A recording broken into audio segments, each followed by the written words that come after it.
क्या हाल चाल है? सब बढ़िया। ओके,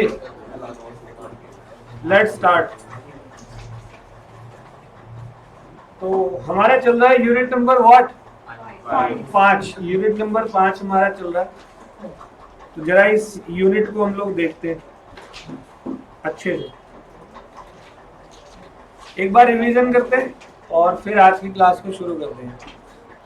यूनिट नंबर 5 का नाम क्या था? Breach of contract. सब बच्चे आ चुके हैं, बहुत सारे एब्सेंट हैं। तो ब्रीच ऑफ कॉन्ट्रैक्ट का मतलब क्या बताया था? ब्रीच मतलब तोड़ना। पार्टी की लीगल ऑब्लिगेशन है और पार्टी अपनी लीगल ऑब्लिगेशन को क्या कर रही है? ब्रीच कर रही है, कॉन्ट्रैक्ट को परफॉर्म ना करके। पार्टी अपनी लीगल ऑब्लिगेशन को ब्रीच कर रही है, कॉन्ट्रैक्ट को परफॉर्म ना करके। तो जिस पार्टी ने अपनी लीगल ऑब्लिगेशन को ब्रीच किया, क्या वो दूसरी पार्टी के साथ हो? मैंने कुछ होमवर्क भी दिया था, अभी बात करेंगे, ये खत्म करते हैं। जिस पार्टी ने ब्रीच ऑफ कॉन्ट्रैक्ट किया वो पार्टी डिफेंडेंट पार्टी हो जाएगी, और जिस पार्टी के खिलाफ ब्रीच ऑफ कॉन्ट्रैक्ट किया वो पार्टी कौन सी हो जाएगी? Agreed party. All well. बेटे टाइम पे क्यों नहीं आते तुम लोग? सर आज फ्राइडे था, पता है टाइम लग जाता है नमाज पढ़ने में। सॉरी। अरे सुनो, अब ब्रीच ऑफ कॉन्ट्रैक्ट में आपकी दो पार्टी है, बातें नहीं खत्म करो, स्टार्ट हो चुकी है क्लास। ब्रीच ऑफ कॉन्ट्रैक्ट में दो पार्टी होती है, एक एग्रीव्ड और एक डिफेंडेंट पार्टी। एग्रीव्ड पार्टी जो है वो डिफेंडेंट पार्टी के ऊपर एक्शन ले सकती है in the case of breach of contract. Action लेने से पहले आपको ये पता होना चाहिए कि ब्रीच ऑफ कॉन्ट्रैक्ट हमारे कितने टाइप के होते हैं। तो ब्रीच ऑफ कॉन्ट्रैक्ट हमारे दो टाइप के होते हैं, एक एक्चुअल ब्रीच ऑफ कॉन्ट्रैक्ट और एक होता है anticipatory breach of contract. Actual, anticipatory. Actual breach of contract कौन सा हुआ? जो ड्यू डेट पर पार्टी ने ब्रीच किया। और एंटीसिपेटरी कौन सा हुआ? जो ड्यू डेट से पहले ब्रीच किया। दोनों ही सिचुएशन में एग्रीव्ड पार्टी पर अधिकार है डिफेंडेंट के खिलाफ लीगल एक्शन लेने का, but actual breach of contract में तो क्योंकि मना ही आपने ड्यू डेट पे किया तो मैं ड्यू डेट के बाद एक्शन लूंगा। और एंटीसिपेटरी ब्रीच ऑफ कॉन्ट्रैक्ट में एग्रीव्ड पार्टी पे ऑप्शन होता है, या तो वो वेट कर ले, इंतजार कर ले, कब का? ड्यू डेट का, एंड देन वो लीगल एक्शन ले, या फिर इमीडिएटली भी ले सकता है। ऑल वेल, ठीक था। अब बात हुई कि सर एग्रीव्ड पार्टी पर डिफेंडेंट पार्टी के खिलाफ कौन कौन से राइट्स अवेलेबल होते हैं। तो पहला राइट तो ये होता है कि एग्रीव्ड पार्टी पहले तो कॉन्ट्रैक्ट क्या करेगी? कैंसिल करेगी। पहले कॉन्ट्रैक्ट कैंसिल करेगी।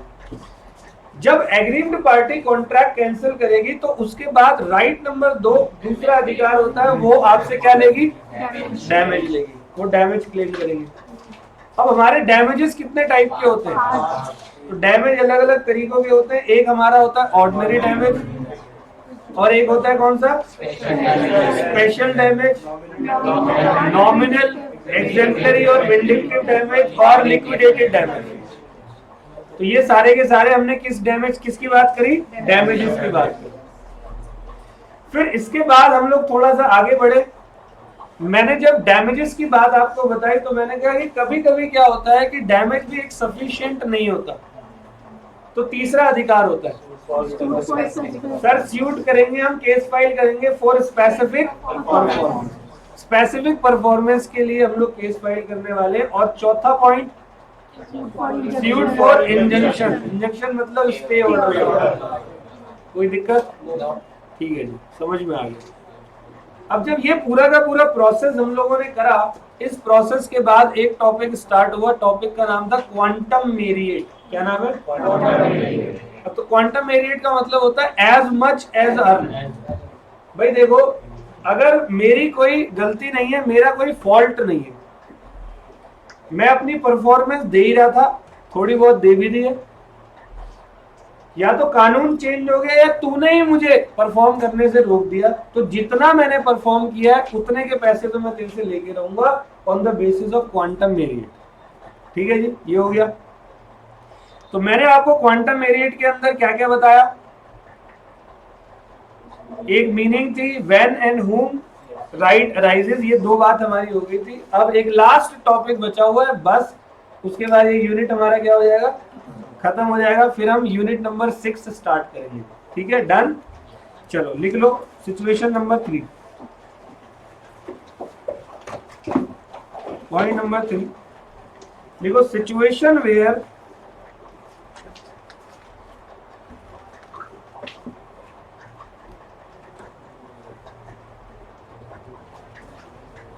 Quantum merit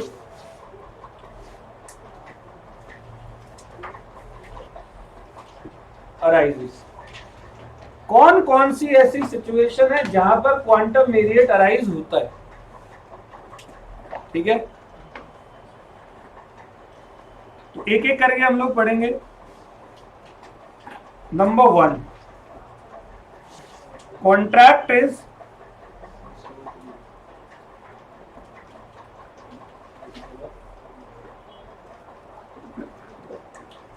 discovered to be unenforceable।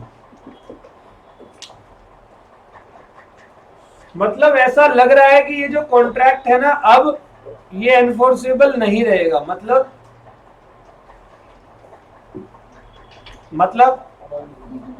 अब ये वॉइड हो जाएगा। आपने सुपरवीनिंग इम्पॉसिबिलिटी पढ़ी थी मुझसे, दो पार्टी ने एग्रीमेंट किया आपस में, दो पार्टी का एग्रीमेंट है,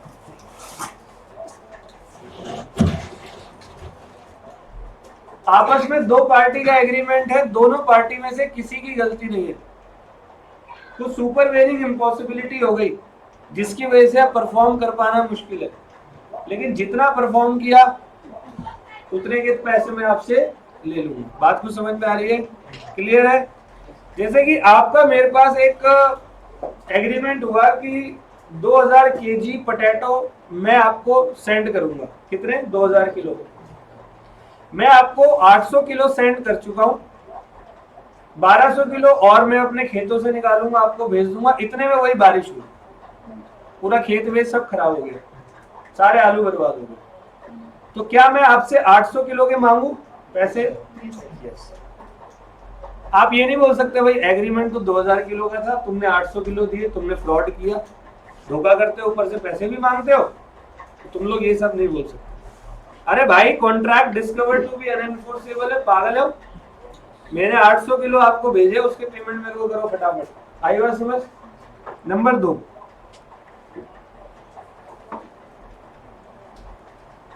no agreement as to remuneration.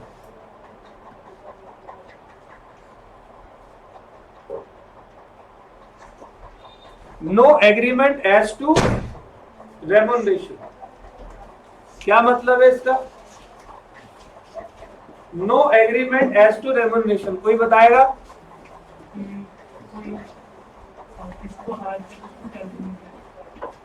क्या बेटे? यस, किसी सर्वेंट को हायर किया, उससे सैलरी की कोई भी बात होता है ना, कभी कभी चल मेरे यहाँ काम कर ले, ठीक है, वो भी करता है, वो बेचारा उसको नहीं पता, नॉलेज नहीं है ज्यादा, होते हैं आज भी बहुत सारे लोग हैं। अब तो खैर थोड़ा माइंड हमारा डेवलप हो रहा है धीरे धीरे, जब से ये इंटरनेट कनेक्शन वगैरह आए हैं, थोड़ा ग्लोबल दुनिया पूरी ग्लोबलाइजेशन में गई है, तो लोग समझदार हो गए। लेकिन कुछ समय पहले तक बहुत ज्यादा समझदार नहीं थे, खासकर रूरल एरिया में। वहां से आए काम करने के लिए तो मालिक कहता ठीक है भाई अभी से लग जा काम पे, वो भी कुछ नहीं पूछता, कोई एग्रीमेंट कुछ नहीं बनता एम्प्लॉयमेंट का। जनरली आप किसी एमएनसी में काम करने जाओगे तो आपका क्या बनता है, वहां पे एग्रीमेंट बनता है। कोई एग्रीमेंट कुछ नहीं बना, बंदा काम कर रहा है। अब काम करा तो उसने महीने भर काम किया, उससे गलती हो गई, मालिक ने बोला निकल यहाँ से, या मालिक को जरूरत नहीं थी, मालिक कह रहा जाए यहाँ से। वो कह रहा लाओ जी मेरा रेम्यूनरेशन, सैलरी जो मैंने महीने भर काम किया वो दो। मालिक कहता तेरे से तो कोई बात ही नहीं हुई, कोई एग्रीमेंट हुआ था, कोई लिखी पड़ी हुई थी। वो कह रहा यार, समझ रहे हो?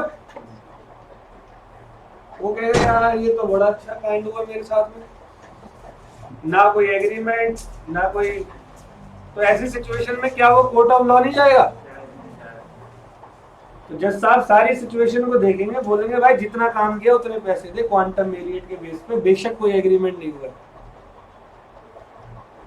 तो वो बंदा बोलेगा, हो सकता है बोले जज को, जज आप तो कहते हो कि एग्रीमेंट होना चाहिए तभी लीगल एक्शन लिया जाएगा, तो फायदा उठाएगा तू। किसी पर्सन ने एग्रीमेंट नहीं किया तो क्या तू फायदा उठाएगा उस चीज का?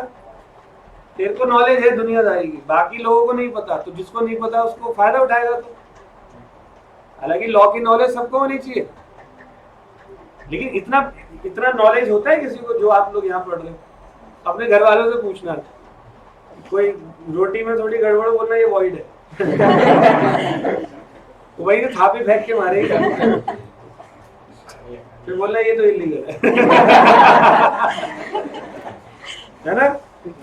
देख रहा है कभी गलत तो नहीं कह रहा? तो इन शब्दों में तुम घर पे बात करो, भाई साहब तुम्हें मोहल्ले वाले पागल समझ जाएंगे, इनको कुछ हो गया है। तुम बात कोई तुमसे, तुम्हारी प्रेमिका मतलब प्रेम से कुछ ऐसे बोले, देखो मैं खाना नहीं खाऊंगी, मेरे को ये दिलवाओ, तो तुम मेरे से अंडे इन्फ्लुएंस कर रही this is moral pressure. I am the aggrieved, you are defending, you are dominating my will. बोले तेरी ऐसी भी है कौन तू यहाँ? समझ रहे बात को? तो वहां नहीं चलता है, नॉर्मल लाइफ में इतने शब्द नहीं चलते। हाँ नॉलेज होनी चाहिए लॉ की सबको, इतना थोड़ी पता होता है किसी को। नहीं पता था इसने नहीं करा एग्रीमेंट और काम कर लिया उसने, आप मना कर रहे हो पैसे देने को कि आपको भी पैसे नहीं मिलेंगे। पगले तू पैसे देगा कौन से बेसिस पर? देखो जो टॉपिक आप पढ़ रहे होते हो आपको उन टॉपिक का बेस पूरा पता होना चाहिए। हम लोग पढ़ क्यों रहे, समझ में आ रहा है ना? हम लोग क्या टॉपिक पढ़ रहे हैं, जितना किया काम उतना हमें मिलेगा, इज कॉल्ड क्वांटम। समझिए, अब ये सिचुएशन है जहां जहां पर क्वांटम वेरिएट मिलेगा। आप परफॉर्म करने को रेडी हो लेकिन परफॉर्म कर पाना पॉसिबल ही नहीं है। मैं कहा मना कर रहा हूं पढ़ाने को, लेकिन इंस्टीट्यूट ने मना कर दिया कि लॉ ही नहीं पढ़ाएंगे। तो मैंने जो अभी इतने दिनों से आपको 5 यूनिट पढ़ाए हैं उसकी फीस लूंगा या नहीं लूंगा? 100% लूंगा, ठीक है। और दूसरा है अगर रेम्यूनरेशन का एग्रीमेंट नहीं हुआ आपका, तो number 3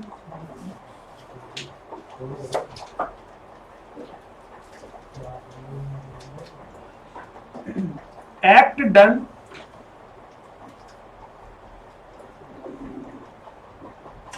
without intention of gratuitousness।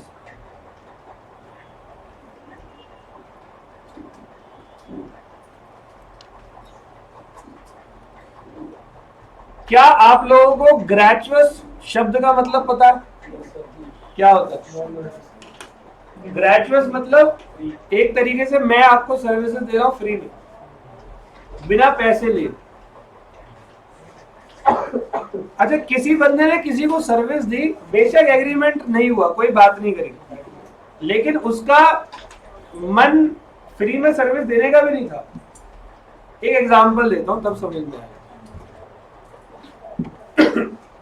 मान लो अभी मतलब बगल वाला जो घर है वहां पे कोई आंटी जी है या कोई बच्चा है, उसका बर्थडे, ठीक है, उसके घर में कुछ 40-50 लोग आए हुए और वो सेलिब्रेट कर रहे हैं। तो उन्होंने पिज्जा ऑर्डर करे, ठीक है, 40 पिज्जा ऑर्डर करे, 50 पिज्जा ऑर्डर करे। अब पिज्जा वाला लेकर आया, टैंटा धूम, बिल्कुल वो सामने यार होगा, उसने बोला कि जी पिज्जा का आपका ऑर्डर है। मैं कहा इतनी जो भीड़ बैठी है इन्हीं का होगा ना, लॉजिक है तेरे अंदर? नहीं है। पेमेंट भी हो गई है मेरी? उसने कहा हाँ सर पेमेंट तो होगी, मैं एक्चुअली वही कंफर्म कर रहा था, ठीक है। तो वो पिज्जा वाले ने क्या करा, रॉन्गली गुड्स जो है वो उधर देना था, इधर दे दिया, तो हमारा फर्ज क्या बनता है? एक तो पहली बार एक्सेप्ट ना करें, चल एक्सेप्ट कर लिया तो कंज्यूम तो ना करो। अब सबको बंटवाया पिज्जा पहले, हाँ, खुद भी यहाँ बैठ के मस्त पिज्जा खा रहे। तो क्या लगता है वो 50 पिज्जा जो है वो कितने रुपए में आए होंगे? फ्री में आए होंगे।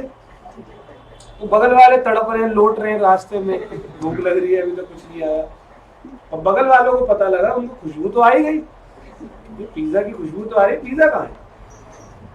और पकड़े गए यहाँ से जो पिज्जा खा के वो डब्बे नहीं फेंकने जाते, पिज्जा का डोमिनोज का ब्लू सारे डब्बे जो है बाहर सबने बच्चों ने लाइन से लगा दी, बगल वाली कह रही और इसकी ऐसी की तैसी, ये पिज्जा ये लोग खा गए सारे के सारे। तो क्या वो पैसे नहीं लेंगे हमसे? अच्छा, मेरा और वो आंटी का कोई एग्रीमेंट है नहीं, लेकिन वो on the basis of quantum rate वो हमसे चार्ज कर लेंगे। वो क्या, वो डोमिनोज वाला पकड़ेगा हमें, इधर आ पहले, टाई पहने घूमने, इधर आ, ऐसे पकड़े खींचते हुए लेके जाएगा, इज्जत खराब करेगा पहले बच्चों के सामने, तेरे को बड़ी टाई पहनने का शौक हो रहा है, पिज्जा खा रहा है फ्री में। तो बेशक मेरा और डोमिनोज का कोई एग्रीमेंट नहीं था, लेकिन डोमिनोज वाला मेरे से जो है पिज्जा के पैसे ले लेगा, उससे मिस्टेक हुई है, उसने ग्रेचुअसली, कोई इंटेंशन नहीं था कि फ्री में पिज्जा खिलाना, लूट जाएगा वो डोमिनोज। अगर अनाउंस कर देना एक दिन फ्री पिज्जा, उसको 6-8 आउटलेट बेचने पड़ेंगे इंडिया में। हमारा इंडियन इतना डेंजर होता है खाने पीने के मामले में, पता है ना आप लोगों को, तुम लोग ही तो लाइन में खड़े होते हो। ठीक है, act done without intention of gratuitousness. तो यहाँ एक एग्जांपल लिखवाता हूँ, लिखो a trader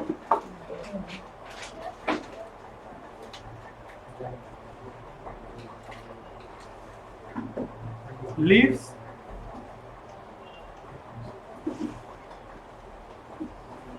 his goods at B's place by mistake.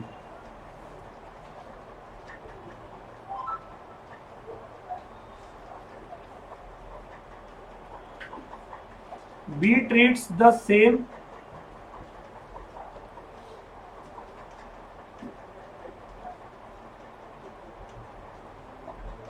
as his own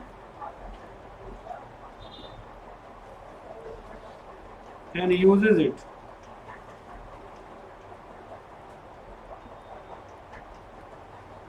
B is bound to compensate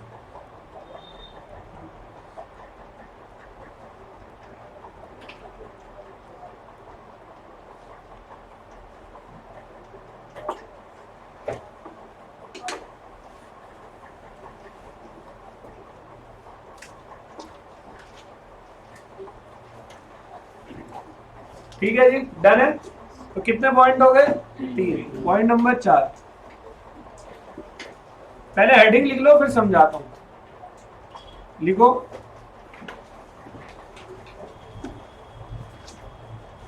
abandonment of performance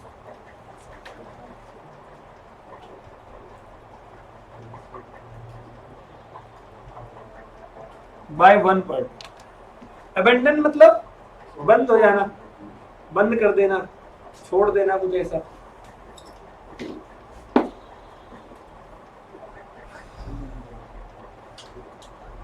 ठीक है, एक एग्जांपल समझो पहले बहुत अच्छे तरीके से। क्या हुआ मेरे प्यारो, वो लिखवा भी दूंगा जो मैं समझा रहा हूं। तो मैं जितने ओरली एग्जांपल देता हूं वो सब आपको राइटिंग में लिखवा देता हूं ताकि रिवीजन के टाइम पे आपको दिक्कत ना हो। सही लगते हैं नोट्स? ठीक है, बहुत हेल्पफुल है। ऊपर से अब हम साथ साथ में क्या कर रहे हैं, स्टडी मैट, और वहां अभी अभी देखा मैंने सुबह आते ही आपकी सारी बुक्स भी आ चुकी है, सब सारी की सारी बुक्स, तो उससे भी आपको बहुत सारे बेनिफिट्स मिलेंगे। चलो जी, abandonment of performance of one party क्या कहता है। मान लो मैं एक मैगजीन में राइटर हूँ, मैगजीन पब्लिश होती है ना, सुना होगा आपने, बहुत सारी मैगजीन है, फोर्ब्स की मैगजीन है, फोर्ब्स कितना फेमस है, फोर्ब्स 500, ऐसी बहुत सारी मैगजीन आती रहती है। तो मैं किसी मैगजीन के पब्लिशर से मेरा एक एग्रीमेंट हुआ है, आई एम द राइटर तो मेरा वो एग्रीमेंट पब्लिशर से हुआ है कि जितनी भी मैगजीन की इंस्टॉलमेंट छपेंगी उनमें मैं उनके बिहाफ पर आर्टिकल लिख कर दूंगा। आई बात समझ? तो मैगजीन कुछ ऐसे आती है, कई लोग तो संडे संडे रिलीज करते हैं, कई लोग महीने मंथली मंथली करते हैं, ज्यादातर मंथली मंथली करते हैं। आपके इंस्टीट्यूट की भी मैगजीन्स आती है, वो भी आती है मंथली मंथली, वो लोग रिलीज करते हैं। तो राइटर और पब्लिशर के बीच में एग्रीमेंट हुआ कि जितने इंस्टॉलमेंट मैगजीन की आएगी, मान लो उन्होंने अगले 2 साल तक का एग्रीमेंट किया कि अगले 2 साल में 24 मैगजीन पब्लिश होंगी, और आप उसका कह लो, आप लिखना। तो भाई मैंने अपनी सारी तैयारी कर ली, मैंने उनके सारे कंटेंट तैयार कर दिए, सब कुछ कर दिया। 5-6 इंस्टॉलमेंट ऑफ राइटिंग जो पब्लिशर को मैंने भेज भी दी, वो पब्लिश भी हो गई, और बाद में मैगजीन जो है वो बंद हो गई। मैगजीन हो जाती है भाई, नहीं चल रही मैगजीन, नहीं खरीदते लोग, बंद कर दी उन्होंने। तो इसमें राइटर की क्या गलती? राइटर ने तो अपनी पूरी मेहनत करी सबके लिए, हर चीज के लिए। अबेंडनमेंट मतलब बंद हो जाना ऑफ परफॉर्मेंस बाय, तो अदर पार्टी ने जितना काम किया है उतने के तो पैसे लेगा ही लेगा। आया समझ में? कोई समस्या? चलो नोट करें, एग्जाम्पल लिखो।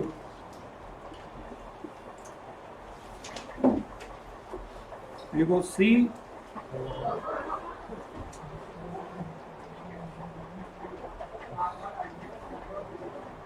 an owner of magazine engaged P to write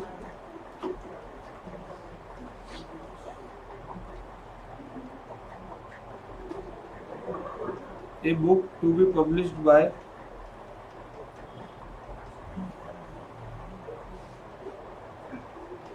installments in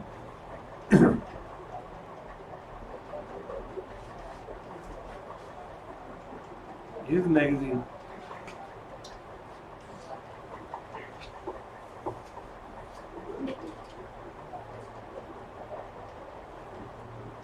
After a few installments were published,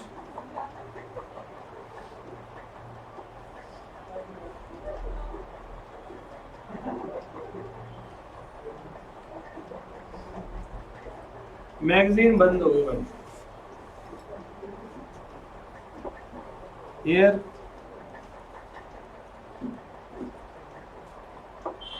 P could claim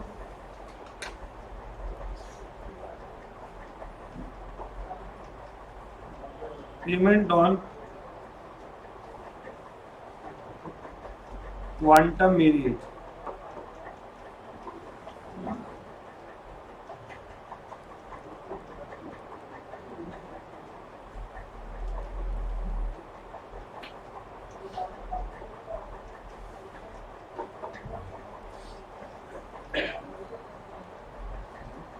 For the part already published.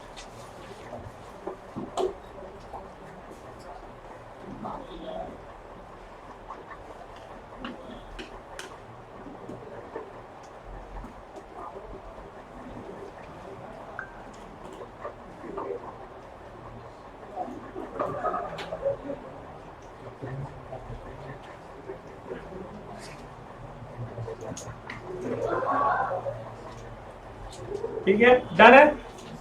एक और पॉइंट लिख लेते, पॉइंट नंबर 5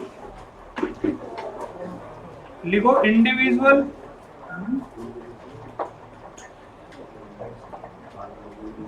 कॉन्ट्रैक्ट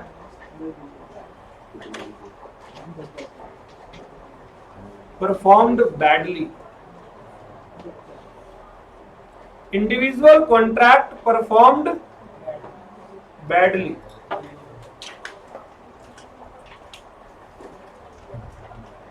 भाई क्या हुआ कि मैंने किसी को अपने फ्लैट की डेकोरेशन करने के लिए बुलाया, ठीक है।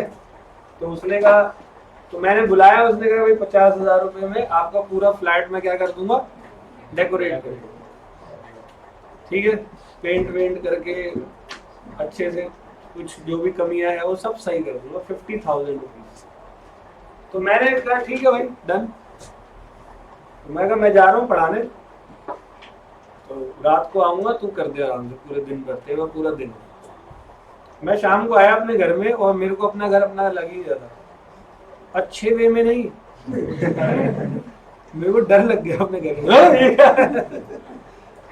सारी काली दीवार कर दी उसमें वो हड्डी वाला इंसान नहीं होता, व्हाइट कलर का जो भूत, उसका फेस बना दिया आत्माओं का। मतलब उसने कुछ यूनिक कलाकारियां कर दी। मैंने कहा भाई ये क्या है? कहता कि देखो मैंने बोला था ना पूरा घर बदल दूंगा मेरे को इतना गुस्सा आया उसके ऊपर। मतलब उस बंदे ने इंडिविजुअल कॉन्ट्रैक्ट को परफॉर्म किया कैसे? तुम में से कोई करवाएगा अपने घर में भूत आत्माओं की फोटो लगवाएगा दीवार पे? तू लगवाएगा? है बेटे बताओ, है कोई? अच्छा लगता है? ये सारी चीजें उल्टी सीधी चीजें घरों में लगाती, समझ गए? तो मेरा मूड तो खराब हो गया। अब देखो घर है तो उस घर में अपन चले, रात को प्यास लगी, उठा हार्ट अटैक सामने दीवार हो गया था। तो ये भी दिक्कत है। मेरा मूड खराब हो गया, मैंने फिर किसी और को बुलाकर उसको पहले सही करवाया। 50,000 रुपए में उससे बात हुई थी, 50 उसने ले लिए, 2 लाख रुपए कहीं और लगाए मैंने उस घर को सही करने में। तो ये जो 2 लाख रुपए मैंने लगाए अपनी जेब से खामखा की, वो क्या मैं सामने वाली पार्टी से ले सकता हूँ? उसका कोई कॉन्ट्रैक्ट नहीं था 2 लाख वाला ऐसा कुछ, लेकिन मैं क्वांटम मेरिट के बेस पे ले सकता। आगे समझ?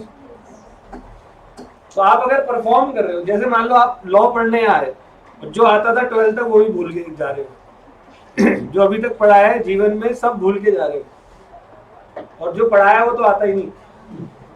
तो क्या तुम मेरे अगेंस्ट में एक्शन नहीं लोगे कि तू लॉ वो छोड़, पहले जो पहले पढ़ा था 12 साल वो बता वो कहाँ गया हमारे दिमाग से? समझ रहे हो? चलो लिखो इसके अंदर example.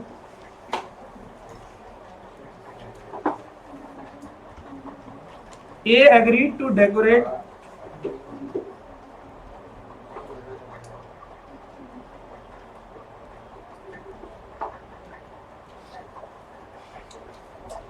B's flat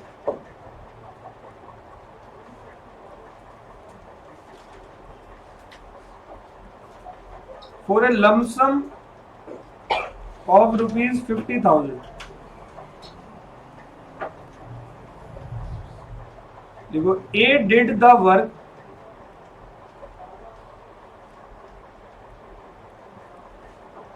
but B complained of faulty workmanship.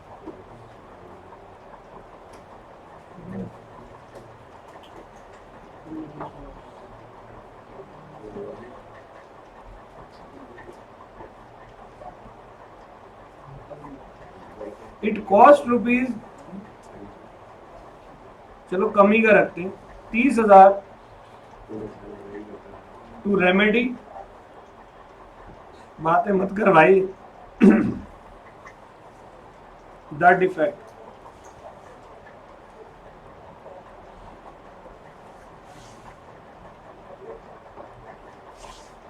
Here A could recover from B rupees 30,000, sorry, rupees 50,000 less 30,000। अच्छा, इसी एग्जाम्पल का दूसरा पहलू कि ए ने डेकोरेट किया बी का फ्लैट 50,000 में। तो फ्लैट में कोई गड़बड़े थी, तो बी ने क्या करा, अपने मन मुताबिक, फ्लैट में गड़बड़े थी तो बी ने एक बोला तेरे को पैसे नहीं दे रहा जा, तो उसने वही सेम अपने मन मुताबिक फ्लैट को 30,000 में किसी और से करवा लिया। तो यहां पर तेज कौन चल रहा है? जिसका फ्लैट है। तूने बात कितने की थी? 50 की, और तूने काम कितने करा लिया? तो उस बंदे ने ठीक है यहाँ पर फॉल्टी वर्क किया है, कोई इंटेंशन थोड़ी था गलत, काम तो कराई है ना, कुछ तो दे भाई। तो वो 20,000 तो ले सकता कि मेरा सामान वामान लगा है, सब कुछ लगा है, तुझे अच्छा नहीं लगा कोई बात नहीं, मैं गलती मान रहा हूँ अपनी, लेकिन तेरा ये काम 50 का मैंने बोला था, तूने 30 में करवा लिया, तो तू मुझे कितने रुपए देगा? 20,000। All well. तो यहाँ आपका ये यूनिट नंबर 5 खत्म। अब करेंगे यूनिट नंबर 6 की शुरुआत। उससे पहले मैंने आप लोगों को क्या दिया था? होमवर्क। इस वीडियो को बंद करते हैं, अभी दोबारा मिलूंगा यूनिट 6 में, ठीक है?